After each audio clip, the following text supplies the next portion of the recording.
ಇದು ಒಂದು ಬೇಸರ ಸಂಗತಿ. ಅದು ತಪ್ಪೆ. ಅದನ್ನು ಎಲ್ಲರೂ ರಾಜಕೀಯೇತರವಾಗಿ ಖಂಡಿಸಬೇಕು. ಇದಕ್ಕಿಂತ ಮುಂಚೆ ಕೂಡ ತುಂಬಾ ಈಗೇನೆ ಇನ್ಸಿಡೆಂಟ್ಸ್ ಎಲ್ಲ ಆಗಿದೆ. ಇದಕ್ಕೆ ಅದೊಂದು ಕಠಿಣ ಕ್ರಮ ಕೈಗೊಳ್ಬೇಕು. ಹೋರಾಟ ಮಾಡುವಂಥದ್ದು ಹೋರಾಟ ಮಾಡ್ತಾ ಇರ್ತಾರೆ. ಅಂದ್ರೆ ಇಂಥ ಕೆಲಸ ಮಾಡುವವರೇ ಇದ್ದಾರೆ. ಹಾಗೆ ಎಲ್ಲ ಪ್ರಾಣಿಗಳಿಗೆ ಒಂದು ಬದುಕುವ ಹಕ್ಕಿ ಇರುತ್ತೆ. ಅವರು ಮಿಸ್ಯೂಸ್ ಮಾಡಿಕೊಂಡು ಪ್ರಾಣಿ ವಧೆ ಹಾಗೆಲ್ಲ ಮಾಡ್ತಾ ಇರ್ತಾರೆ. ಅದು ಕಾನೂನು ಬಾಹಿರ ಮಾತ್ರ, ಅದೇ ಶಿಕ್ಷೆ ಆಗ್ಬೇಕು ಅವರಿಗೆ. ಈಗ ಯಾರಿಗಾದ್ರೂ ಒಬ್ಬರಿಗೆ ಶಿಕ್ಷೆ ಆದ್ರೆ, ಕಠಿಣವಾದ ಶಿಕ್ಷೆ ಆದ್ರೆ ಆಮೇಲೆ ನೆಕ್ಸ್ಟ್ ಇದನ್ನ ನೋಡಿ ಮತ್ತೆ ಯಾರು ಹೀಗೆ ಮಾಡಲ್ಲ. ದನದ ಬಾಲಕ್ಕೆ ಬೆಂಕಿ ಹಚ್ಚಿದ್ದಾರೆ. ಇಂತಹ ಘಟನೆಗಳು ರಾಜ್ಯದಲ್ಲಿ ಹಲವಾರು ನಡೆದಿದೆ. ಗೋವಿನ ಮೇಲೆ ಅಮಾನುಷ ಕೃತ್ಯಗಳನ್ನು ನಡೀತಾ ಇದೆ. ಇಂತಹ ವಿಷಯಗಳನ್ನು ಕೇಳುವಾಗ ಏನಂತ ಅನಿಸ್ತದೆ? ಇದು ಒಂದು ಬೇಸರ ಸಂಗತಿ. ಗೋಹತ್ಯೆ ನಿಷೇಧ. ಯಾವುದೇ ಒಂದು ಕಾರಣಕ್ಕೂ ಕೂಡ ಈ ಒಂದು ಕೆಲಸ ಮಾಡಬಾರ್ದು. ಅದು ತಪ್ಪೆ. ಅದನ್ನು ಎಲ್ಲರೂ ರಾಜಕೀಯೇತರವಾಗಿ ಖಂಡಿಸಬೇಕು. ಬಾಲಕ್ಕೆ ಬೆಂಕಿ ಕೊಡುವಂಥದ್ದು ಯಾವುದೇ ಇರಲಿ, ಅಂದರೆ ಅದಕ್ಕೆ ರಾಜಕೀಯದವರು ಸಪೋರ್ಟ್ ಮಾಡುವಂಥದ್ದು ಪ್ರಮೇಯ ಬರ್ತದೆ. ರಾಜಕೀಯೇತರವಾಗಿ ಅದನ್ನು ಯಾವುದೇ ಜಾತಿ ಧರ್ಮ ಎಲ್ಲ ಯಾವುದು ನೋಡಬಾರ್ದು. ನನ್ನ ದೃಷ್ಟಿಯ ಪ್ರಕಾರ ಅದೊಂದು ಕೋಮು ಭಾವನೆ ಕೆರಳಿಸುವಂಥದ್ದು ಇರ್ಬೋದು. ಅಂದರೆ ಬೇರೆ ಧರ್ಮಕ್ಕೆ ನೋವಾಗುವಂಥದ್ದು ಹಾಗೆಲ್ಲ ಇರ್ಬೋದು. ಅವರ ಮಾನಸಿಕತೆ ಹಾಗೆ ಇರ್ತದೆ. ಅಂದರೆ ಅದನ್ನು ಎಲ್ಲರೂ ಜಾತಿ ಧರ್ಮ, ಈಗ ಹಿಂದೂಗಳಲ್ಲಿ ಯಾರಾದರೂ ತಪ್ಪಾಗಿದ್ದರೆ ಹಿಂದೂಗಳೇ ಅದನ್ನು ಖಂಡಿಸಬೇಕು. ಮುಸ್ಲಿಮನವರು ಏನಾದರೂ ಮುಸ್ಲಿಮ್ಸ್ ಕ್ರಿಶ್ಚಿಯನ್ಸ್ ಏನಾದರೂ ತಪ್ಪು ಮಾಡಿದ್ರೆ ಅವರ ಧರ್ಮದವರೇ ಖಂಡಿಸಬೇಕು ಅದನ್ನು.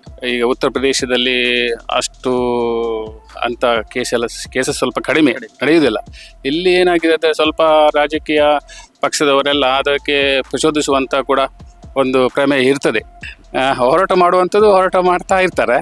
ಅಂದರೆ ಇಂಥ ಕೆಲಸ ಮಾಡುವವರೇ ಇದ್ದಾರೆ. ಹಾಗೆ ಹೌದು, ನಾನು ಕೂಡ ಕೇಳ್ಪಟ್ಟೆ ಇದರ ಬಗ್ಗೆ. ಇದಕ್ಕಿಂತ ಮುಂಚೆ ಕೂಡ ತುಂಬಾ ಈಗೇನೆ ಇನ್ಸಿಡೆಂಟ್ಸ್ ಎಲ್ಲ ಆಗಿದೆ. ಇದಕ್ಕೆ ಅದೊಂದು ಕಠಿಣ ಕ್ರಮ ಕೈಗೊಳ್ಬೇಕು. ಹೇಗೆ ಅಂದ್ರೆ ಅವರ ಮನಸ್ಥಿತಿ ಹಾಗೇನಿರುತ್ತೆ. ಅಂದ್ರೆ ಅವರಿಗೆ ಒಂದು ಯಾರಂತ ಗುರುತ ಮಾಡಿ, ಈಗ ಮನುಷ್ಯರಾಗೆ ಅದು ಕೂಡ ಎಲ್ಲ ಪ್ರಾಣಿಗಳಿಗೆ ಒಂದು ಬದುಕುವ ಹಕ್ಕಿ ಇರುತ್ತೆ.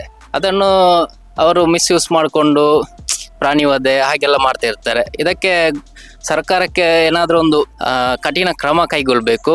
ಇವರಿಗೆ ಅದಕ್ಕಿಂತ ಕ್ರೂರವಾದ ಶಿಕ್ಷೆ ಕೊಡ್ಬೇಕು. ಮನಸ್ಥಿತಿ ಅಂದ್ರೆ ಅವರ ಹುಟ್ಟಿನಿಂದನೂ ಕೆಲವು ಬರ್ತದೆ. ಅಂದ್ರೆ ಇನ್ನೊಬ್ರು ನೋಡಿ ಬರ್ಬೋದು.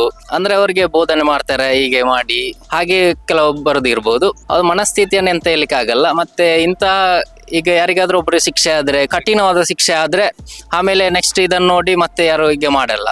ಹಾಗೆ ಭಯ ಪಡ್ತಾರೆ ನೆಕ್ಸ್ಟ್ ಮಾಡ್ಲಿಕ್ಕೆ. ಈಗ ಬಾಕಿ ರಾಜ್ಯ ಕಂಪೇರ್ ಮಾಡಿದ್ರೆ ನಮ್ಮ ರಾಜ್ಯದಲ್ಲಿ ಸ್ವಲ್ಪ ಕಠಿಣ ಕ್ರಮವನ್ನು ಕೈಗೊಳ್ಳಿಕ್ಕೆ ಸ್ವಲ್ಪ ಹಿಂಜರಿತಿದ್ದಾರೆ. ಈ ಉತ್ತರ ಪ್ರದೇಶದಲ್ಲಾದ್ರೆ ಮನೆಗೆ ನುಗ್ಗಿ ಅವರೆಲ್ಲ ಇಟ್ಕೊಂಡು ಹಾಗೆ ಒಂದು ಕಠಿಣ ಕ್ರಮ ಕೈಗೊಳ್ತಾರೆ. ಹಾಗೆ ನಮ್ಮ ಇದು ಹೀಗೇನೆ ಇಲ್ಲಿ ಇವತ್ತು ನಿಲ್ಬೇಕು. ಅದು ಕಾನೂನು ಬಾಹಿರ ಮಾತ್ರ, ಅದೇ ಶಿಕ್ಷೆ ಆಗ್ಬೇಕು ಅವರಿಗೆ.